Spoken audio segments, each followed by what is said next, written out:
Bon, eh bien, bonjour mes amis. Donc, je vous reçois aujourd'hui dans le numéro 121 des webinars Le Marçon, qui est consacré à ce qu'on appelle en anglais, donc, que les Québécois me pardonnent, les prompts, hein, et ce qu'en français on appelle les invites, et ce que voudrait nous faire appeler l'Académie française sous la forme de commande d'invites. Bon, donc écoutez, moi je parlerai de prompt ou d'invite, et l'important est que l'on se comprenne. Alors, c'est un sujet qui est vraiment très important et parce qu'il va avoir deux aspects. D'une part, je vais exprimer ma colère devant l'insouciance du public et des usagers devant ce que je pense être une invasion et un danger très grave pour nos emplois et notre société, avec le déferlement des outils de génération. Et d'un autre côté, c'est quand même sacrément pratique. Hein. Et quand on a besoin de se faire aider pour quelque chose d'un peu particulier, ben on est bien content de trouver quelqu'un, et en l'occurrence ici un algorithme donc, qui va faire le travail donc, pour nous. Bon, alors c'est donc vous allez voir, il y a beaucoup de choses donc, dans ce webinaire et j'espère donc qu'il va vous intéresser. Alors, je partage donc mon écran comme d'habitude. Donc j'ai pris le titre, j'ai pris dialogue avec mon algorithme prompt et bien entendu vous avez reconnu là le fait que j'ai paraphrasé donc le film de Jean Becker de 2007 qui était donc dialogue avec mon jardinier qui était un très beau un très très beau film. Donc je me suis permis de paraphraser donc le titre de ce film. Alors donc en fait il s'agit bien ça de ça. Nous allons dialoguer avec des algorithmes qui sont assez rigoureux. Et quand on parle d'algorithmes, il s'agit de LLM, c'est-à-dire des grands modèles de langage. Et ici, en l'occurrence, plutôt des outils qui vont vous générer donc du texte, hein, du code, des programmes, du texte, des résumés, etc. Et je vais vous expliquer quelles sont donc, on va le voir, hein, les bonnes pratiques et les bonnes techniques pour écrire donc des prompts que vont comprendre les LLM.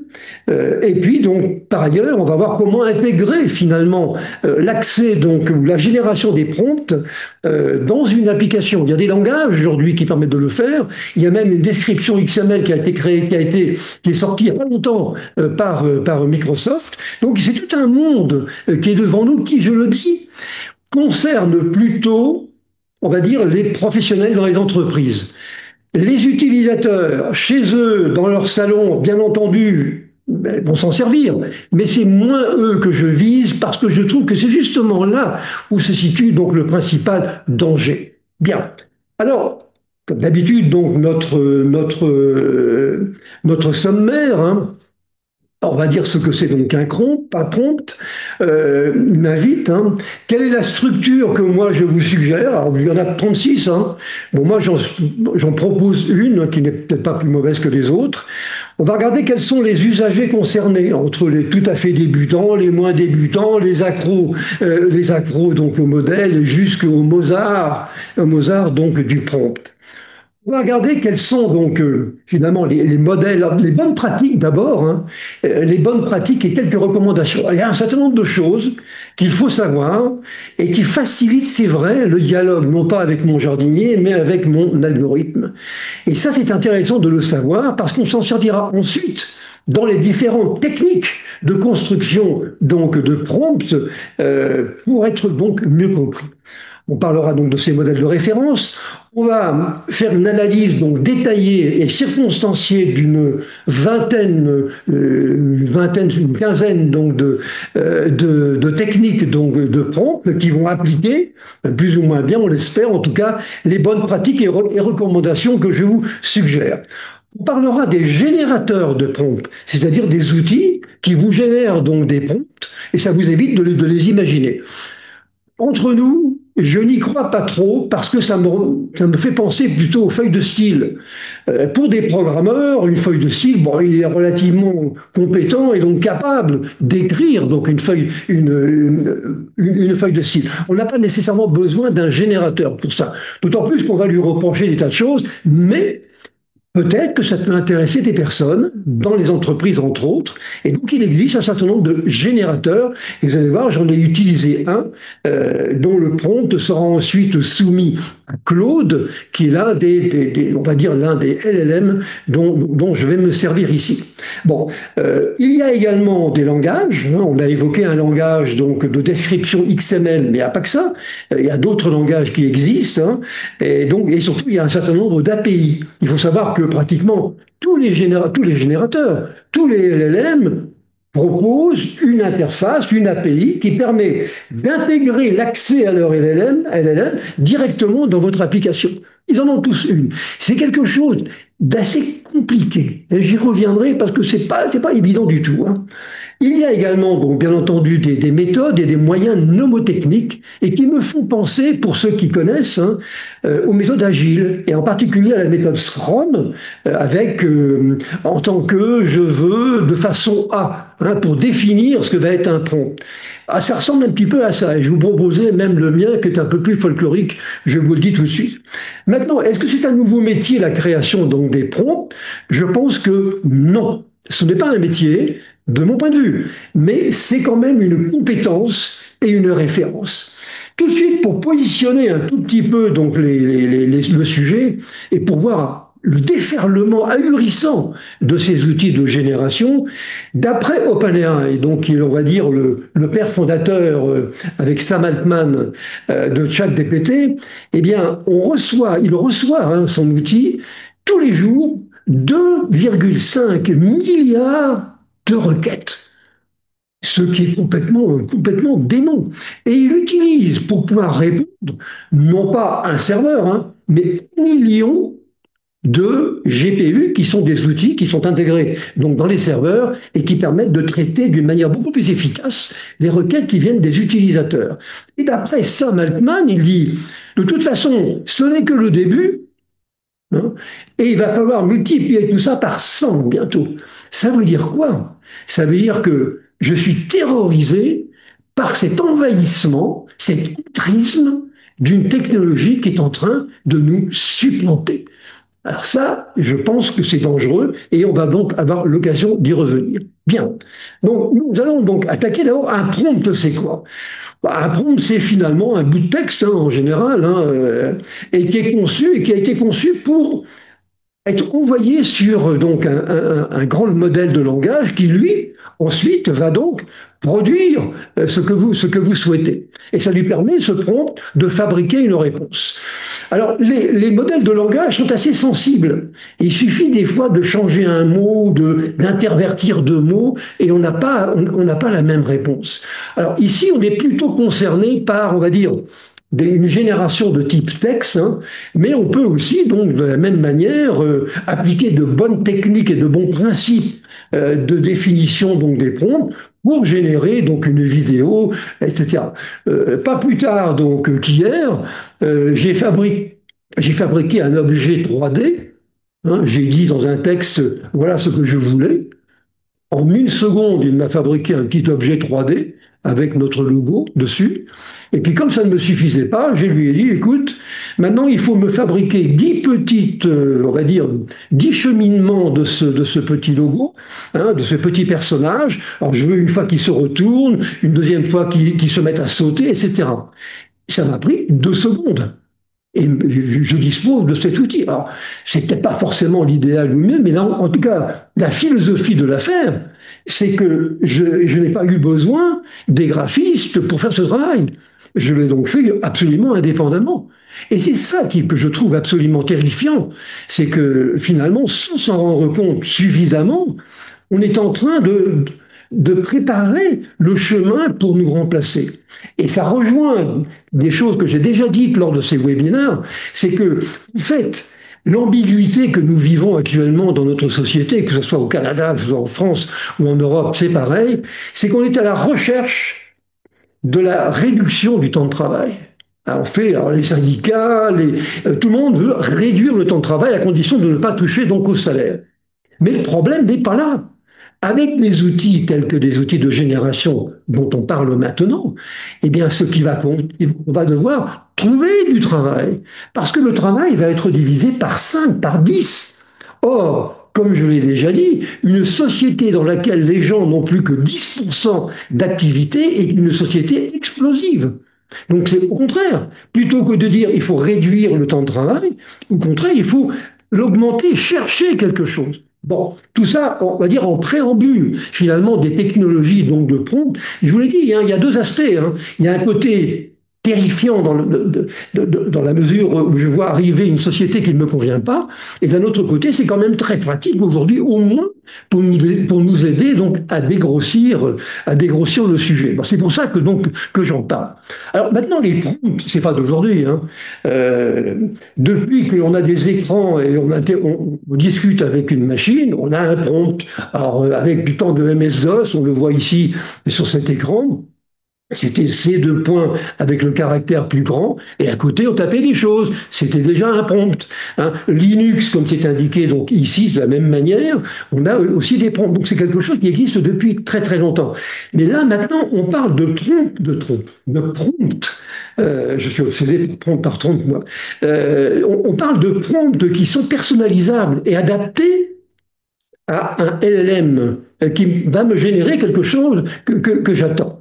Le schéma qui est ici, donc au milieu, en fait, résume un peu tout. Vous avez donc un utilisateur, hein, qui va demander donc à fabriquer un, un prompt qui sera envoyé donc à l'outil ici qui s'appelle Claude. Alors, il le fait en partant de rien, il tape lui-même tout ce qu'il croit devoir taper, soit il passe par un générateur qui va donc lui générer le prompt en question, soit il passe par des API et des langages qui vont faire le même travail, mais avec une intégration plus marquée, on va dire, dans les applications. Bon, ça c'est simplement donc pour rappeler de quoi il s'agissait.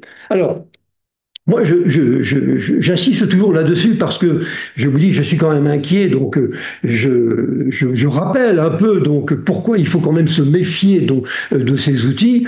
On ne peut pas l'interdire aujourd'hui, hein. 2 milliards et demi de requêtes. Bon, quand vous voyez que dans Claude, par exemple, vous avez en bas, il y a un petit texte où il est marqué Veux-tu que je te fasse ton devoir?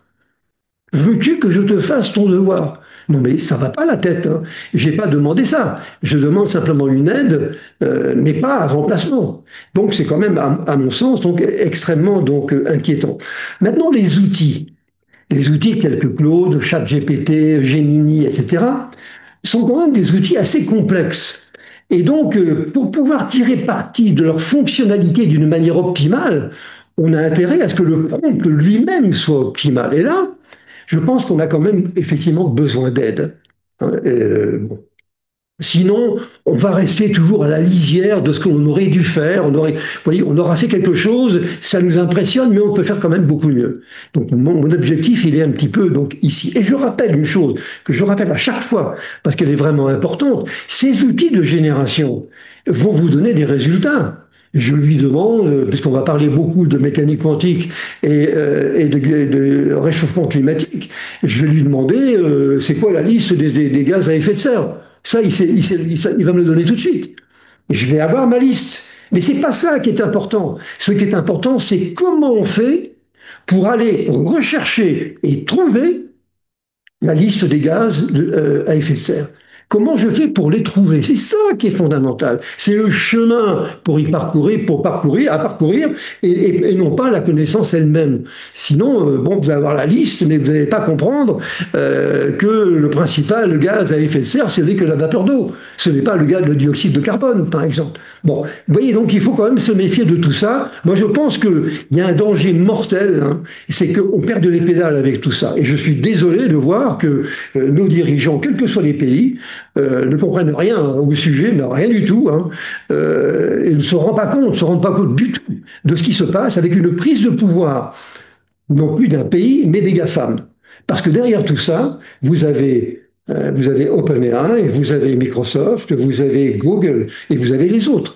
Et donc les véritables puissances donc, de demain à travers ça, c'est quand même ces compagnies. Bref, Je l'ai dit, hein, c'est mon credo, c'est quelque chose donc qui m'inquiète beaucoup.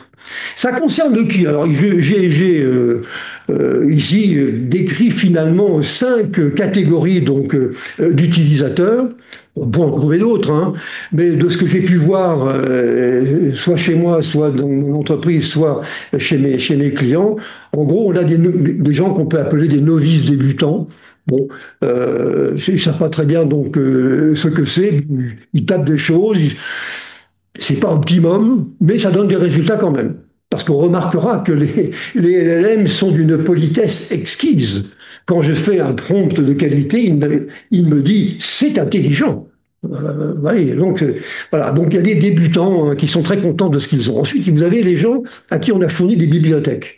C'est souvent ce qui se passe dans les entreprises. On leur donne des bibliothèques de prompts. Si vous avez telle et telle affaire à traiter, eh bien, voici quel est le prompt que vous pouvez utiliser. Et puis, il existe sur le marché des tonnes de bibliothèques qui peuvent vous aider, tout au moins vous inspirer dans le cadre de votre travail. On dira que ce sont des accro-modèles et ce n'est pas véritablement eux qui vont développer donc le prompt lui-même. Et puis, vous avez celui qui ne fait confiance en personne.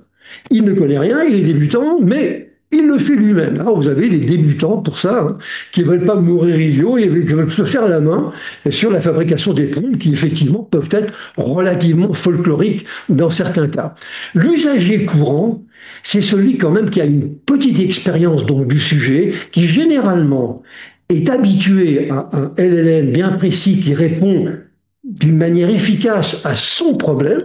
Alors ça peut être ChatGPT, Gemini ou un autre, mais en tout cas, il est habitué et il le connaît mieux. Et ce qui fait que quand on connaît mieux une personne, on parle plus facilement avec elle. Là, c'est la même chose avec un algorithme. Ouais. Donc, vous avez des gens, ce sont les usagers courants qui sont, on va dire, des spécialistes d'un LLM bien particulier. Alors aujourd'hui, le plus utilisé, c'est donc ChatGPT. Hein.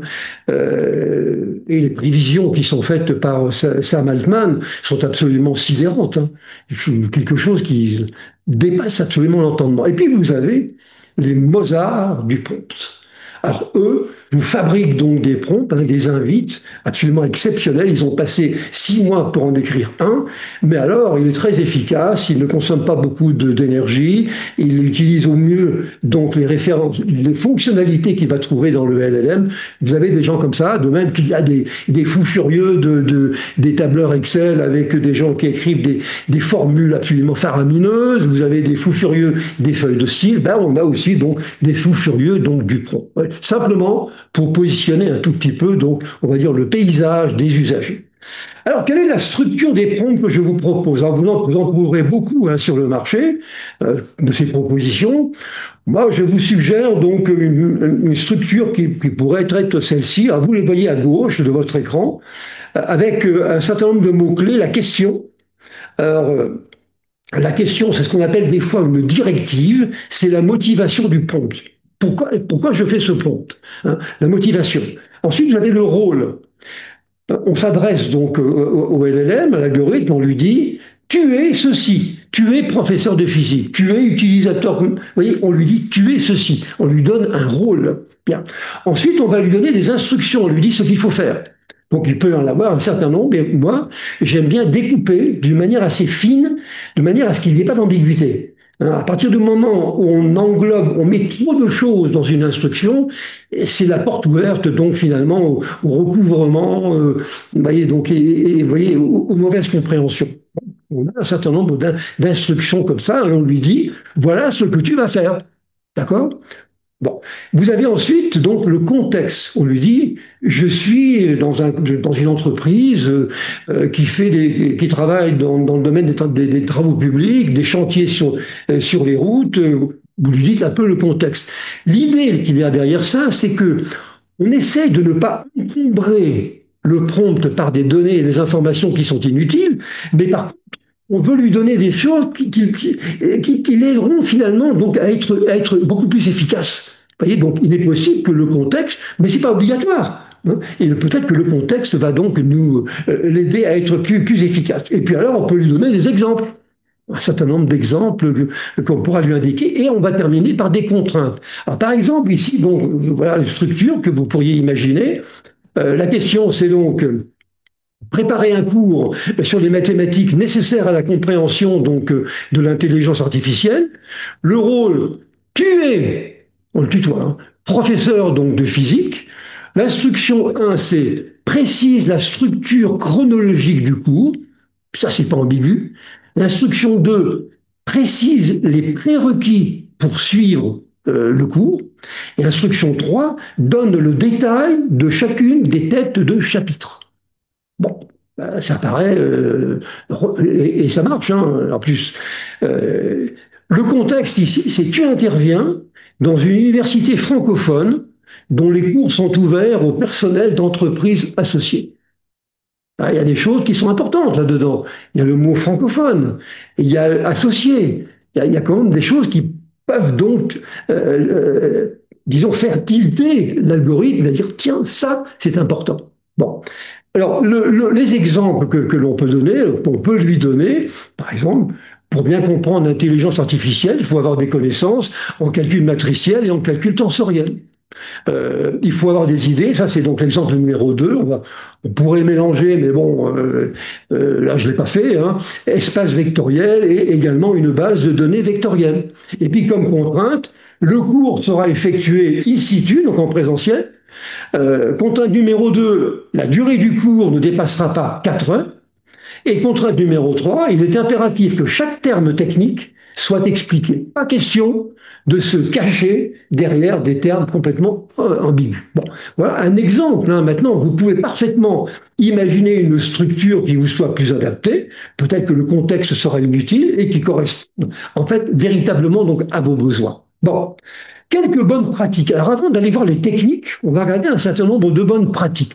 Alors, on n'est pas forcé de toutes les appliquer, mais c'est celle que je vous suggère. La première, c'est éviter donc les invites trop longs. Il ne faut pas qu'un prompt fasse 4 pages. Et ça peut marcher. Mais disons que, alors là, vous allez multiplier les incompatibilités, les incohérences, voyez, les contradictions. Donc, il vaut mieux pas. Il faut aller droit au but, sans faire de circonvolution. Encore une fois, on n'écrit pas un poème, là, hein, on est en train d'écrire un prompt. Ensuite, il faut être capable d'abord de se dire que le prompt il n'est pas fabriqué en une seule fois. Hein, on va donc avoir un certain nombre d'itérations qui vont permettre de tester et d'affiner donc le prompt. Hein, et on pourra se faire aider pour ça, puisqu'il y a des outils qu'on appelle des helpers, donc qui nous donnent de l'aide et qui nous permettent de donner donc un diagnostic sur un prompt qui m'aura été fourni ou que j'aurai fabriqué. Troisièmement, il faut être clair. Ouais, alors j'ai pris un exemple ici.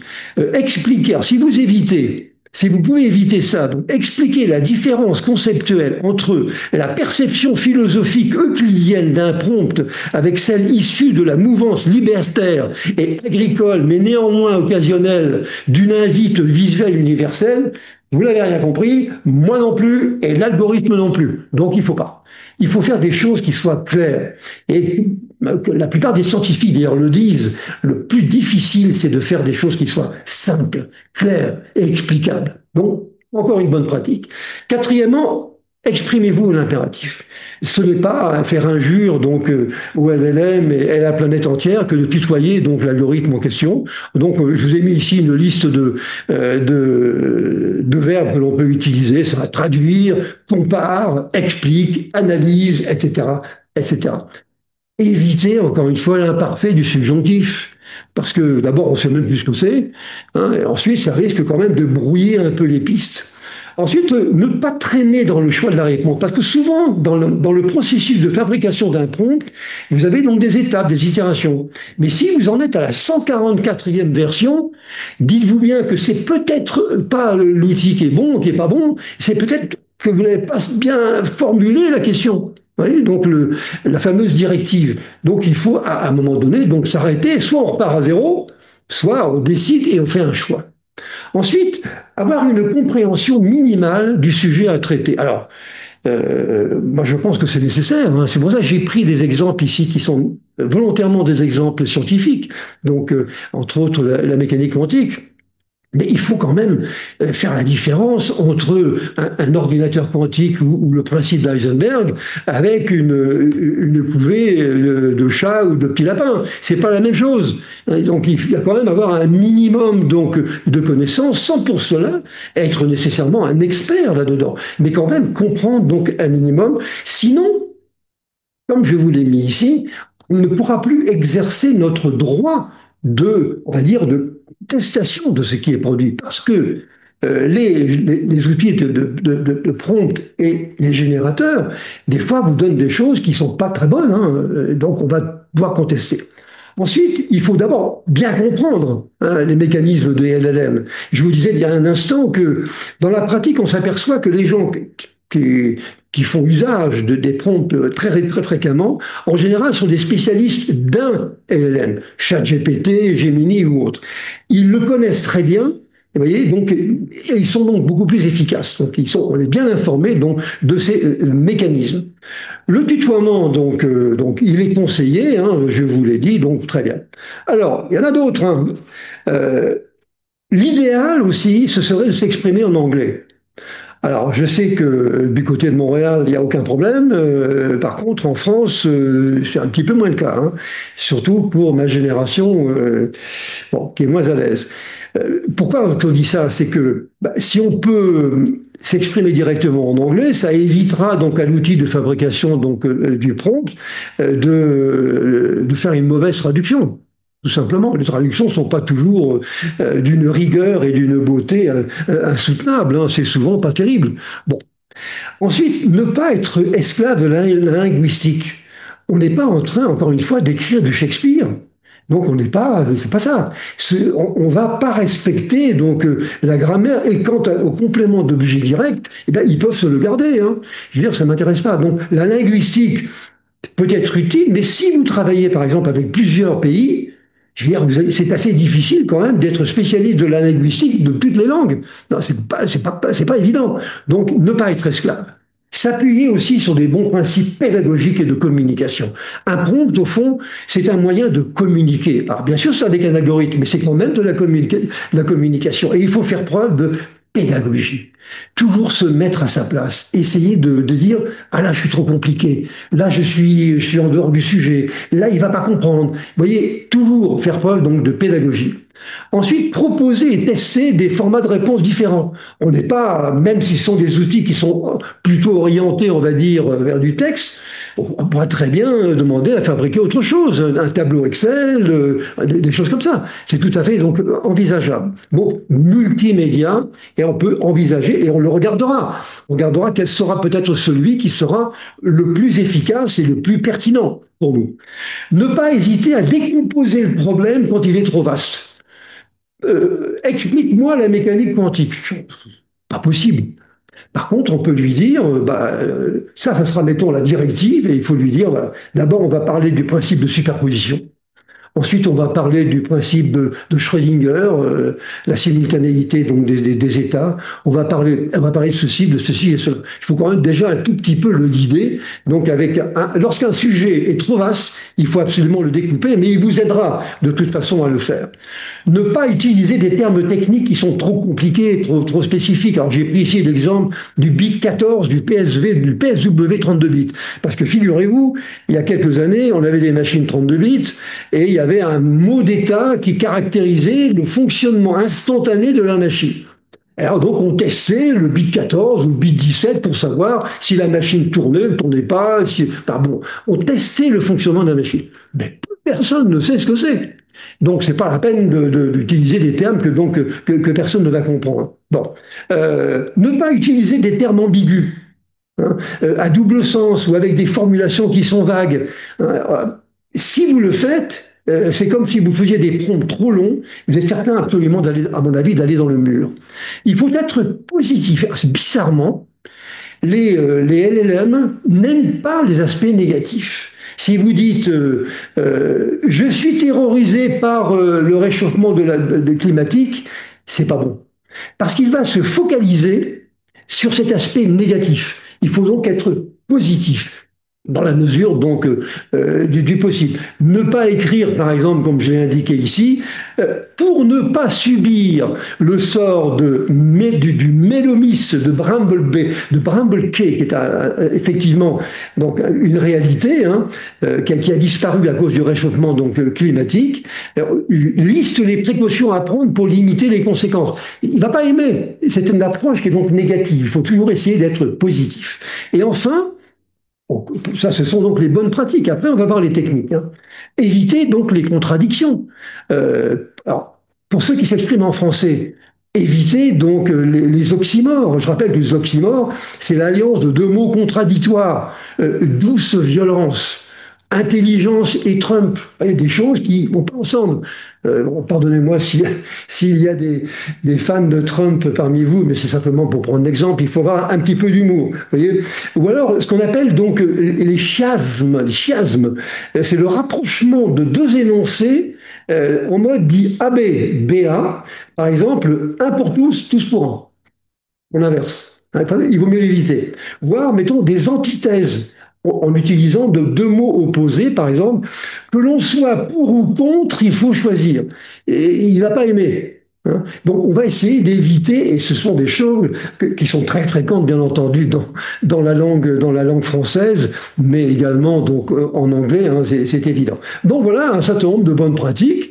Pourquoi ne pas publier chez vous une espèce de petit mémorandum avec un certain nombre de règles? On n'est pas obligé de les suivre, mais ça faciliterait quand même le travail de tout le monde. Bon. Alors maintenant, si on regarde les techniques, on va regarder un certain nombre de techniques qui appliqueront donc ces principes et ces recommandations.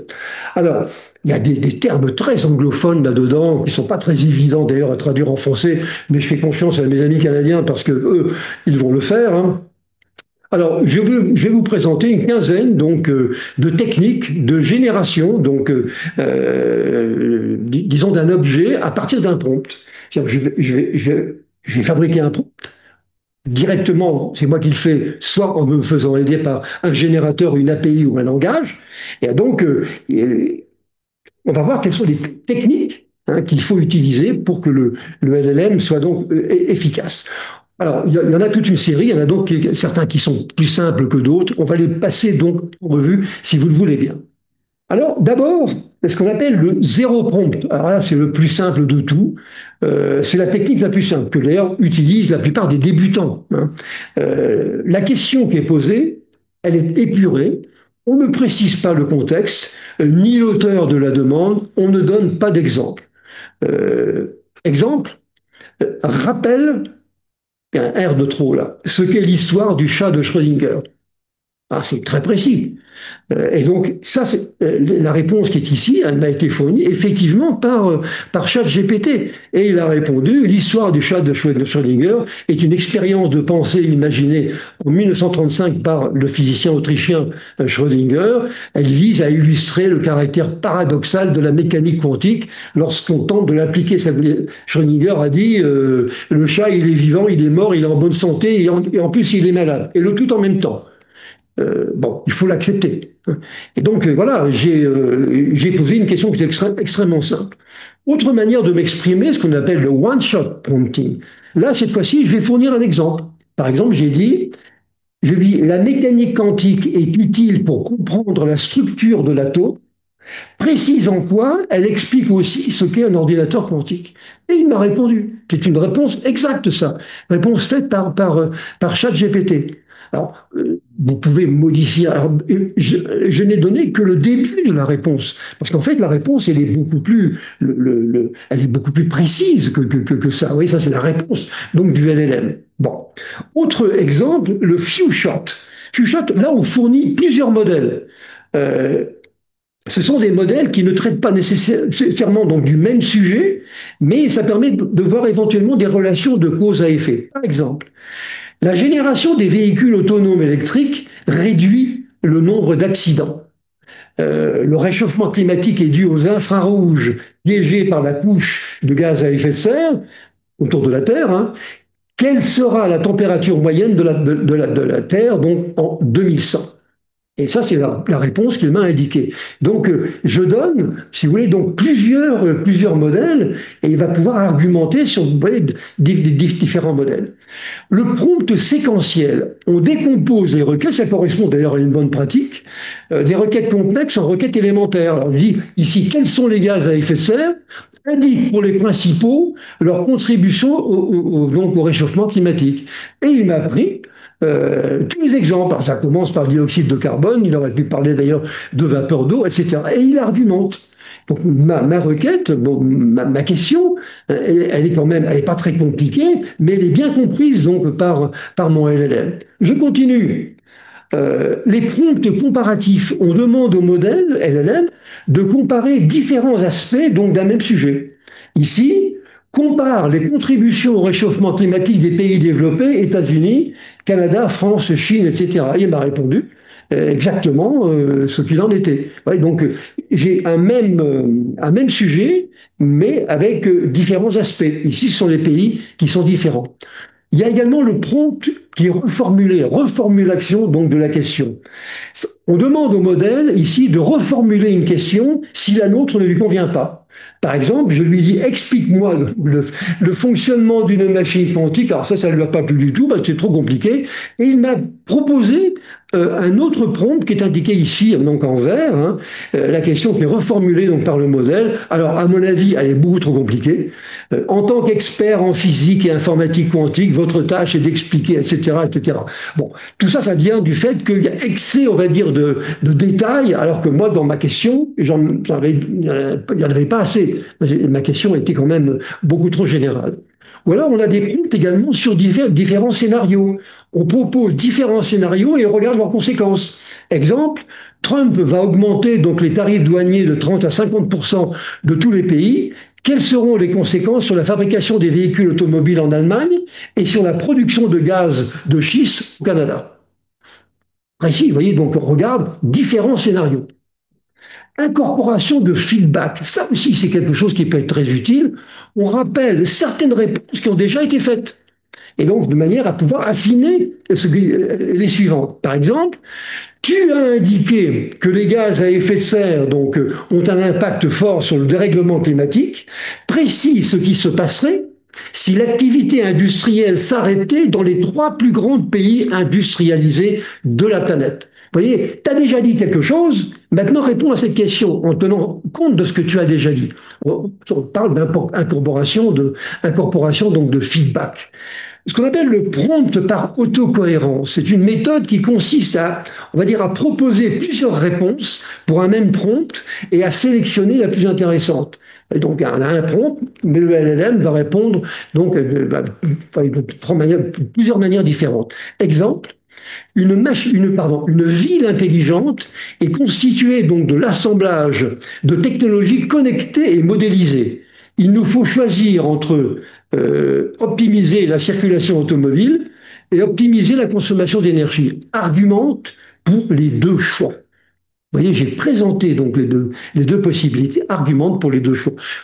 Il faut être très franc et honnête, hein. Ça ressemble d'ailleurs quand même assez lourdement à ce dont on a déjà parlé, par exemple, au prompt comparatif. Bon. Et encore, pour terminer, donc, le prompt par chaîne de pensée, ce qu'on appelle le chain of thoughts, donc COT, on demande au modèle de traiter un problème par une succession de sous-problèmes. Ça correspond donc à une bonne pratique.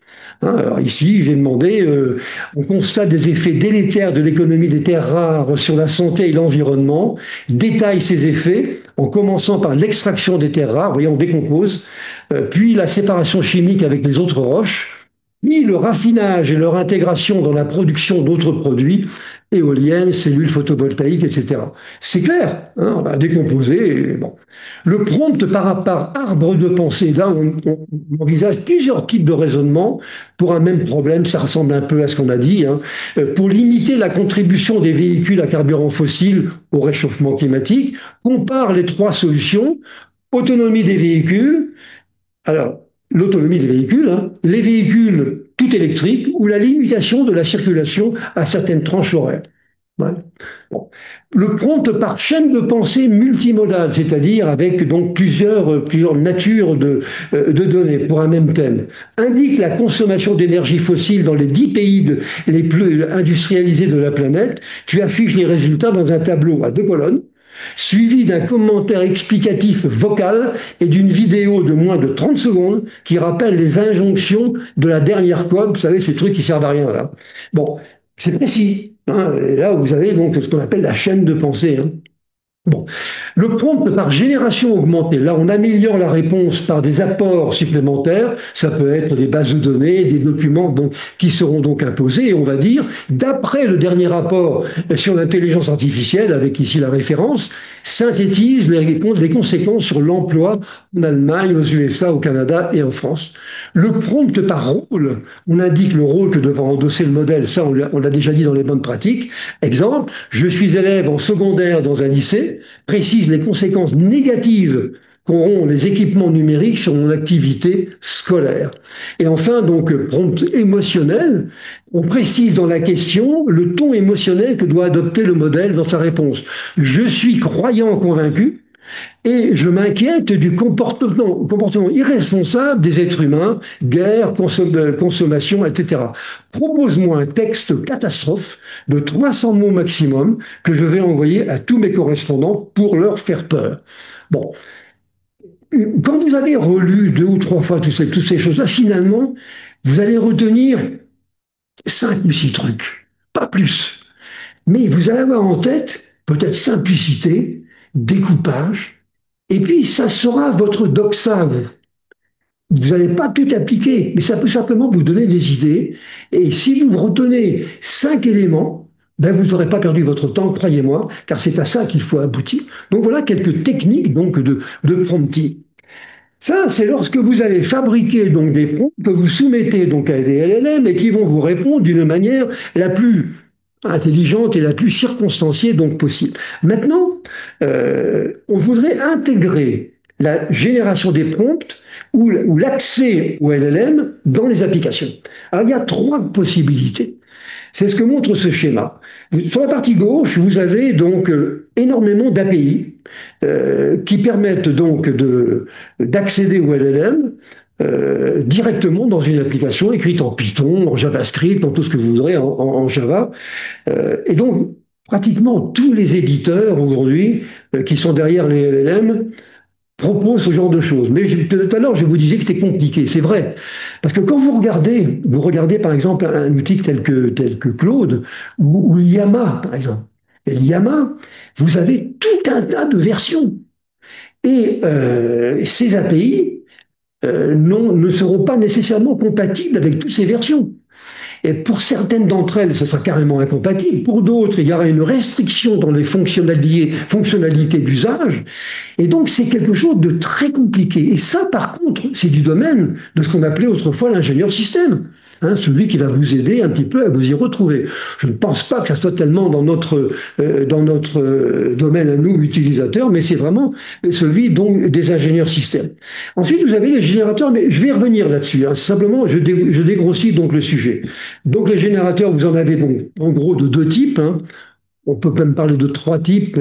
Vous avez des générateurs de prompts qui sont génériques et que vous pouvez personnaliser. Mais d'abord, ils sont génériques, donc ils sont adaptés, on va dire, à un grand nombre de LLM différents. Et puis personnalisables. Et puis vous avez ce qu'on appelle des helpers, c'est-à-dire des outils qui vont permettre d'améliorer, d'optimiser, on va dire, l'écriture d'un prompt pour obtenir des résultats qui seront plus efficaces. Et puis la troisième grande filière, sur laquelle je reviendrai donc également, c'est donc la filière des langages. Et Microsoft a sorti, il n'y a pas longtemps, hein, il y a quelques semaines, un langage qui est un langage XML qui s'appelle POML, qui est en fait, on va dire, une description, je vous le montrerai rapidement, une description en mode XML de la structure de votre prompt. Et étant donné que c'est du XML, après, bon, on a les interfaces dans les applications qui permettent de lire la description XML et ensuite donc, de l'intégrer dans l'application et d'aller accéder donc, au LLM qui vous intéresse. Hein, parce que c'est un fichier XML, hein, tout simplement. Il y en a d'autres qui sont un peu plus, on va dire, un peu moins standardisé, hein. Par exemple, un outil tel que PDL, qui est un langage également, mais lui, il me paraît plus... étant donné qu'il est moins standard, je lui vois moins d'avenir. Donc, trois grandes filières, on va dire, d'intégration dans les applications. Je rappelle, les API fournis par les LLM en général, les prompts qui sont donc fabriqués par des générateurs, et puis l'intégration donc des prompts par des langages dans l'application, ce qui permet donc d'accéder au prompt, au LLM en question. Alors d'abord les générateurs. Alors on l'a évoqué tout à l'heure, on a dit c'est un petit peu le même problème que les feuilles de style, hein. Alors je vous disais tout à l'heure c'est exactement pareil que les feuilles de style, à savoir qu'il y a deux catégories d'usagers. Vous avez ceux qui considèrent ces machins-là comme beaucoup trop génériques, mal fagotés, hein, qui vont devoir ensuite être adaptés, alors autant le faire directement, hein. Et puis vous avez ceux qui pensent que ça peut nous faire gagner du temps. Hein, d'ailleurs, pour les feuilles de style, vous avez des compilateurs de feuilles de style. Alors, j'ai pas encore trouvé de compilateur ici de ces générateurs, mais pourquoi pas, hein. Bon, alors il y a on a indiqué donc les catégories, quelques outils du marché. L'un des plus connus, c'est Hugging Face, donc qui fonctionne avec les LLM ChatGPT, Midjourney, Stable Diffusion. Vous avez bon, ChatGPT, et puis vous avez avec ça 100 000 modèles qui vous sont proposés, voilà, avec quand même, il faut faire très attention, on va dire quelques options qui sont payantes, et en particulier l'usage des GPU, et puis donc des outils graphiques, hein, des processeurs graphiques, et puis l'hébergement. Vous avez Prompt Hero, donc un autre outil, hein, un autre générateur, Prompt Perfect, qui est un helper, d'ailleurs je m'en suis servi, avec quelques avancées qui sont payantes. Vous avez ChatX, qui permet de créer donc des prompts ChatGPT, DALL-E et Midjourney, donc qui est gratuit, mais qui est pas par moment, il n'est pas très performant, hein. Vous avez le générateur de prompt spécifique de ChatGPT, qui est gratuit, mais avec une personnalisation qui est assez limitée. Vous avez Hero GPT, bon, des outils qui viennent de la mouvance Midjourney, donc pour la génération d'images. Vous avez Bounty, hein, et GutPrompt. J'ai utilisé donc GutPrompt pour générer donc certains prompts, hein, DocBot.ai. Vous avez Prompt Cowboy AI, des outils que personne ne connaît, hein, des outils pour peut-être il faudrait s'habituer donc à ça. Et certains d'entre eux sont donc gratuits jusqu'à un certain point, parce que comme toujours maintenant, vous avez une version qui est gratuite, mais on ne peut pas faire grand-chose avec. Si vous voulez vraiment travailler, il faut quand même payer, hein. C'est un petit peu ce qu'on appelle la tendance, on va dire, des moments. Bon, il y a d'autres outils, hein. Vous avez Langchain qui est très connu, vous avez AutoGen, vous avez Guidance, plein d'outils qui permettent de faire un petit peu tout ça. Donc là, ces outils-là, vous avez des générateurs qui sont très utilisables dans le cadre donc professionnel, à mon avis moins à titre personnel. À titre personnel, on va plutôt rentrer directement dans le sujet et fabriquer le prompt à notre convenance. Personnellement, je suis assez sceptique pour ces outils parce qu'encore une fois, j'ai la référence des feuilles de style et ça n'a pas marché les feuilles de style. Les gens ont écrit des feuilles de style directement dans le code, hein, le code HTML, alors que vous avez des outils, en général c'est comme ça, alors qu'il y a des outils qui permettent donc effectivement de générer des feuilles de style. Bon, la pratique a montré que, l'expérience a montré que c'est pas... On s'en sert pas beaucoup. Et je ne suis pas certain qu'on s'en servira beaucoup également donc, de cela. Alors ici, je vous ai mis un exemple de génération. Alors, je me suis adressé donc à God, que je ne connaissais pas, hein, qui est un système qui est hébergé. Et je lui ai dit, voilà, je veux créer un cours sur la mécanique quantique et les applications des ordinateurs quantiques. Je me suis exprimé en français. Et il m'a généré ce qui est dans la partie droite de cet écran. Alors c'est un petit peu compliqué, pardonnez-moi, hein. Le plan de cours, il me propose un plan de cours de mécanique quantique qui fait 6 pages, hein, avec objectif du cours, la structure du cours, etc. Et ça, vous savez, les LLM sont vraiment très bons. Ils sont excellents pour structurer les choses. Ils peuvent se tromper sur le contenu.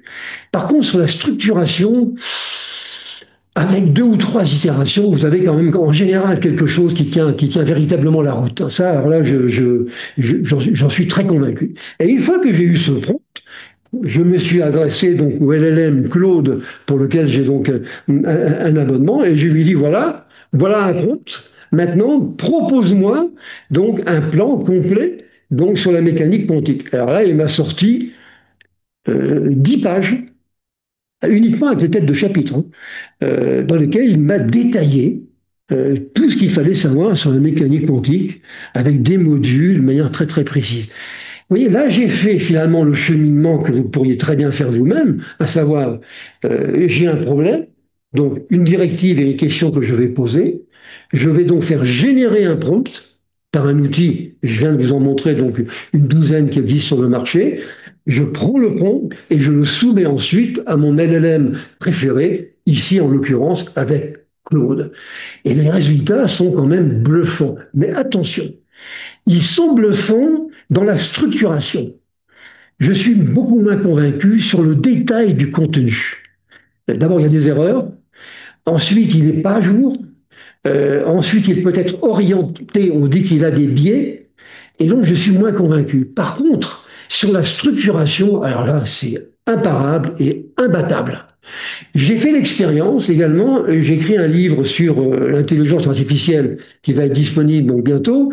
Donc j'ai fait ma propre structuration, hein, voilà. Donc pour faire ce détail de plan de livre, ça a demandé 6 mois. Parce que chaque fois, j'oubliais quelque chose, je me disais, tiens, j'aurais plutôt... Vous voyez, avant même de commencer à écrire le livre en question. J'ai posé la même question donc en passant par Goethe et donc Claude, il m'a sorti donc un sommaire sur l'intelligence artificielle qui est excellent sur le plan de la structure, mais qui est mauvais sur le plan du contenu. Et d'ailleurs, la principale raison que je lui reprochais, c'était qu'il confondait la technologie de l'intelligence artificielle avec les usages. Ceux qui s'intéressent à la technologie en elle-même, pour elle-même, à la limite, les usages les intéressent moins. Alors là, il s'est planté. Mais bon, dans d'autres cas, il pourra donc bien être, à mon avis, bien meilleur. Voilà un exemple donc de génération qui est fait avec Good et qui a été soumis donc à Claude. Maintenant, les langages de description. Alors, il y a donc un certain nombre de langages qui existent. Je vous ai dit tout à l'heure que Microsoft a sorti un produit qui s'appelle POML, hein, donc un langage de type Markup Language, comme peut l'être XML, ou c'est du XML, hein, ou HTML, hein, destiné donc aux professionnels. L'idée, c'est de structurer avec une organisation XML, avec des balises XML, vous voyez, structurer donc le prompt. Alors ici, vous voyez POML et puis barre oblique POML, et entre les deux, ben, vous avez des balises XML, le rôle, les tâches avec barre task, l'input, barre input, les formats de sortie, donc, etc. C'est quand même... Vous avez un langage de description XML, et je vous disais tout à l'heure, ce qui est très important, c'est que aujourd'hui, c'est très facile de lire un document XML, vous voyez, et de l'intégrer, donc d'intégrer ce document XML dans votre application, et à partir de là, de fabriquer donc votre prompt qui est décrit et de soumettre de vous soumettre à un LLM. Donc c'est effectivement très intéressant. Hein. Alors, on va voir ce que ça va donner, parce que là encore, c'est un peu comme les feuilles de style. Il y a eu beaucoup de tentatives qui ont été menées par le passé et qui n'ont pas toujours été donc couronnées de succès, hein, c'est certain, mais pas encore dans ce domaine. On va voir ce que ça va donner. Hein. Bon, on va trouver dans ce langage, qui est un langage XML, mais également des techniques, on va dire, que l'on trouve plutôt dans des langages de programmation, hein, des boucles avec le for x in data, des conditions avec le if else. En fait, vous pouvez tout faire, mais simplement vous êtes contraint par une formulation XML. Bon, ça, c'est le langage POML qui, je crois, actuellement doit avoir 2 mois d'existence ou 3 mois d'existence, donc pas plus. Il y en a d'autres. Je peux vous recommander également un outil qui s'appelle BAML, qui n'est pas très connu, hein, qui est très utilisé donc, dans l'usage de données structurées, donc là, ici plutôt avec des bases de données. Vous avez également Convolang, qui est un outil donc, qui est à la fois un langage, mais également un système de modèles, hein, de modélisation, des templates. Vous avez PDL, vous l'avez déjà un petit peu évoqué, qui a été créé par IBM et donc UC Davis, donc qui est un langage déclaratif, hein, comme peut l'être d'ailleurs SQL par exemple, et qui est basé sur YAML, qui est donc une description donc à l'aide de balises de configuration très utilisée dans les configurations donc des machines. Un programme de PDL, en fait, c'est un ensemble de blocs qui correspondent à des mini-commandes. Hein, on peut appeler ça comme ça. Et donc, ensuite, pour soumettre le prompt tel qu'il va être fabriqué, eh bien, qui sera décrit plutôt, eh bien, on a un mode dit, on a un bloc qui s'appelle le mode. Bah, c'est le mode qui va donc soumettre au LLM. Donc voilà, donc des langages qui existent et peut-être pourront-ils vous intéresser. Alors, les API, donc les API, il en existe, je dis beaucoup. Hein. Alors, vous avez donc, je vous l'ai dit, vous avez deux grandes familles. Vous avez tous les éditeurs de LLM vous proposent des interfaces, donc des API qui permettent d'intégrer l'accès au LLM dans votre application. Mais vous pouvez regarder, et j'ai bien insisté sur le fait que c'est compliqué parce qu'il y a énormément de versions de LLM qui sont plus ou moins, on va dire, évoluer en termes de fonctionnalité. Donc, il faut faire très attention. Hein, et tenir ensuite une mise à jour régulière et argumentée de tout ce que vous avez. Hein, si vous avez beaucoup d'utilisateurs et beaucoup de prompts à générer dans l'entreprise, ça risque de devenir un petit peu difficile. Bon, et puis vous avez donc des API qui permettent donc de générer donc des prompts. Alors les API, par exemple, il y a l'une des plus connues, celle qui s'appelle Coog.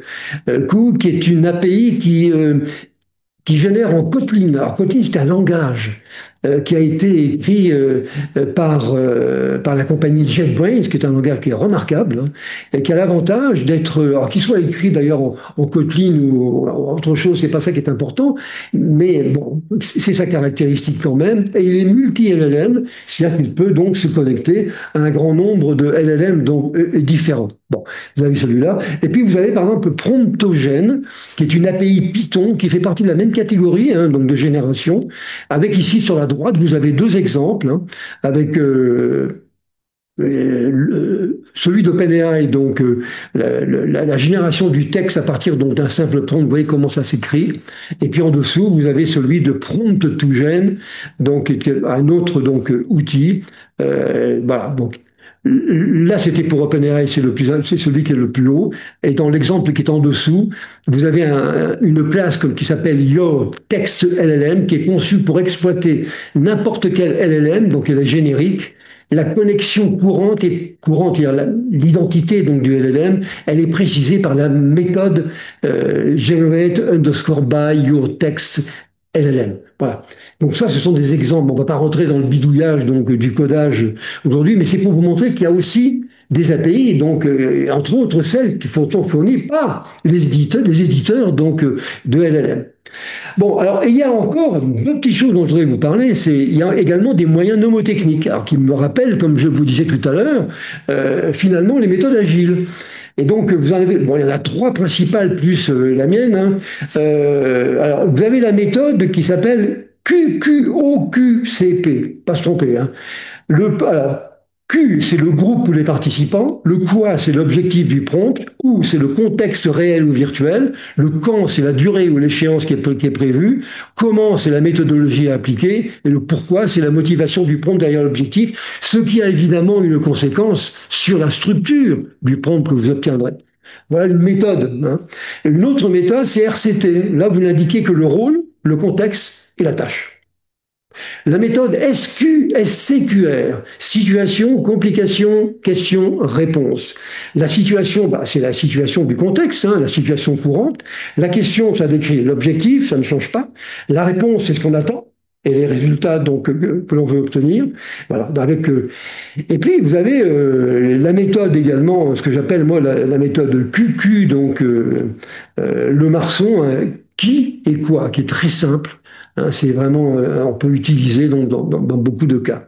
Alors maintenant, j'ai une autre suggestion à vous faire. Là, je vous fais un grand cadeau puisque je vous propose on va dire un moyen mnémotechnique de définir donc des prompts d'une manière intelligente. C'est la méthode, c'est on va dire le moyen Scooby-Door. Scooby-Door.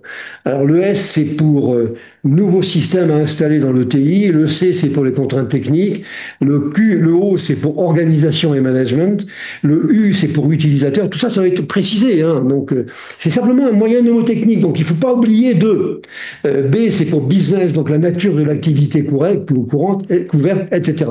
Et j'ai même ajouté R pour résultat. Et j'ai dit, pour mes amis canadiens, le TI ne fonctionnant qu'en cas de succès des Canadiens de Montréal. Pour mes amis français, c'est l'équipe de hockey, hein, qui a d'ailleurs perdu l'autre jour. Bien, vous voyez, donc, ce sont des moyens mnémotechniques. Alors, pourquoi pas, hein, pourquoi pas? Si vous retenez 5 ou 3 ou 4 principes, ensuite, de quelques techniques de fabrication, vous utilisez tel générateur, une API Python, vous voyez, et puis finalement, vous avez on va dire, un moyen mnémotechnique qui va englober tout ça, et ben, ça peut être extrêmement utile.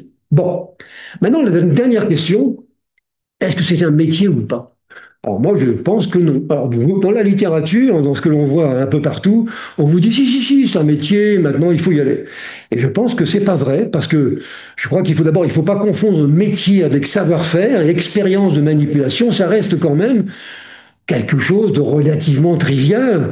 Je ne pense pas que c'est. Enfin, on peut avoir des conseillers, hein, c'est vrai, des gens qui vont peut-être nous aider, mais est-ce que c'est vraiment une spécialité complète qu'il faudrait conseiller? Ça, moi, j'en suis donc pas convaincu, hein. Bon. À terme, je pense d'autant plus que les LLM vont être de plus en plus intuitifs, avec des interfaces qui vont être banalisées et qui n'auront plus besoin de cette spécialisation comme aujourd'hui. Un jour viendra, on aura une couche intermédiaire, on dira, ben voilà, je veux un prompt qui fait ça, ça et ça. Et puis derrière, ben, vous aurez un outil qui va vous adapter votre prompt à la cible que vous aurez choisie. D'ailleurs, ça existe déjà. Donc, est-ce qu'on a vraiment besoin de ces gens qui vont couvrir la totalité du spectre?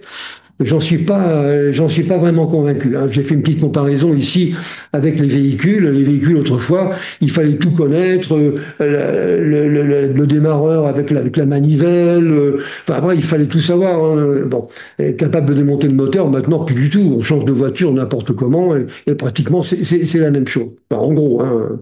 Bon. Et, alors, en plus, les algorithmes de l'intelligence artificielle vont jouer un rôle majeur dans la suite, dans l'élaboration des prompts. Ce qui est curieux d'ailleurs, parce que c'est un petit peu paradoxal, mais c'est pas encore le cas aujourd'hui, hein. Et donc ça va s'améliorer. En gros, on va passer d'un monde de bidouilleur que j'ai représenté ici à celui d'un exploitant non concerné par les détails d'implémentation des outils. Donc, je ne recommande pas d'en faire un métier, parce que ce sera un métier qu'il va falloir supprimer dans quelque temps.